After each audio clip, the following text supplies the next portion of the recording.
একটি মামলা কোর্টে না যাওয়ার কারণে শেষ হয়ে যেতে পারে। হ্যাঁ, আপনি ঠিক ধরেছেন। আপনি যদি কোর্টে না যান, মামলাটি শেষ হয়ে যেতে পারে।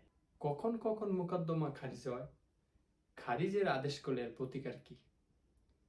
আজকের বিষয়বস্তু এটাই। হ্যালো সবাইকে, আমি কাউসার আহমেদ, শিক্ষার্থী, আইন বিভাগ। আপনাদের এলাকায় রফিক সাহেব একটা জমি নিয়ে মামলা করলো। কোর্ট তাকে বলল, আপনি অমুক দিন, নির্দিষ্ট একটা তারিখ দিল, সেই তারিখে আপনি কোর্টে আসবেন। রফিক সাহেব আসলেন না। তিনি কি করলেন? ঘুমালেন। এটা একটা মজা ছিল বলো। রফিক সাহেব আসলেন না, কোর্ট ফিও দিলেন না, খরচাও দিলেন না, কোর্টের যে খরচা সেটাও দিলেন না। মামলাটি কিন্তু খারিজ হয়ে যাবে। মামলাটি খারিজ হওয়ার অন্যতম কারণ হচ্ছে অর্ডার 9-এর রুল 2, 3, 5 এবং 8। রুল 2-এ মূলত বলা হয়েছে কোর্ট ফি না দিলে অর্থাৎ এবং সমন জারি না হলে আপনার মামলাটি খারিজ হয়ে যাবে। এখন রফিক সাহেব মামলাটি করেছেন, তিনি যদি কোর্টের একটা নির্দিষ্ট ফি না দেন, তার মামলাটি কিন্তু খারিজ হয়ে যাবে। এবং সমন জারি না করলেও মামলাটি খারিজ হয়ে যাওয়ার সম্ভাবনা রয়েছে। রুল 3-এ বলা হয়েছে দুই পক্ষই আদালতে উপস্থিত নন। রফিক সাহেব যে মামলাটি করলেন, অবশ্যই তার বিবাদী রয়েছে। এখন বাদী বিবাদী দুজনের মধ্যে একজনও আসলেন না। হয়তো কোনো ট্যুরে প্ল্যান হয়েছে তাদের কক্সবাজার ট্যুর প্ল্যান হয়েছে, তার মামলা করে আর খোঁজ নেই। এই যে তিনি আসলেন না, এই না আসার কারণেও কিন্তু মামলাটি খারিজ হয়ে যাবে। এবং সমন গিয়ে ফেরত আসলে, রুল 5-এ বলা হয়েছে সমন গিয়ে ফেরত আসলে। এখন কোর্ট বিবাদীকে সমন জারি করলেন, সমনের কোনো উত্তর আসলো না এবং সেটি ফেরত আসলো।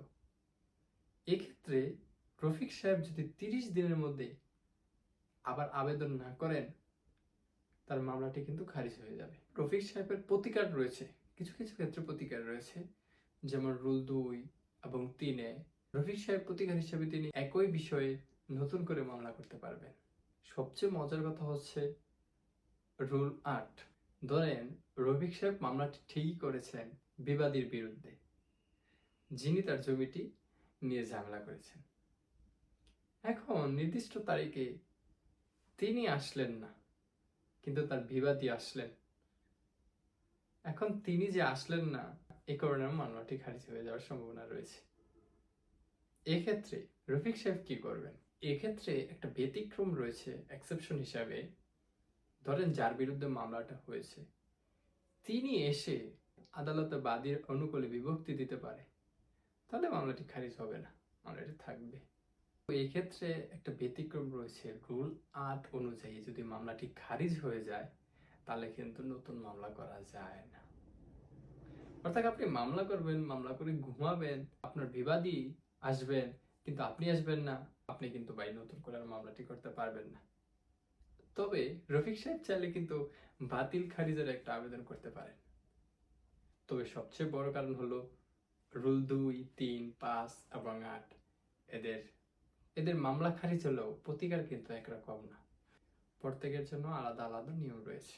রুল 2, 3 এবং 5, 8-এর খারিজের বিষয় নিয়ে আপনি অর্ডার 43 অনুযায়ী আবেদন করতে পারবেন। তবে সবচেয়ে বড় কথা হচ্ছে, আপনার উদ্দেশ্যে বলছি, আপনারা যদি মামলা করে থাকেন, মামলার বিষয়বস্তু সহকারে দেখবেন, মামলার বিষয়টি নিয়ে একটু গুরুত্ব সহকারে দেখবেন। এই বিষয়টি যদি আপনি গুরুত্ব সহকারে না দেখেন, তবে আপনার মামলাটি খারিজ হওয়ার সম্ভাবনা 99%। যে কোনো কাজ করার সময় অবশ্যই আপনাকে গুরুত্ব সহকারে করতে হয়। ভালো থাকবেন। আল্লাহ হাফেজ।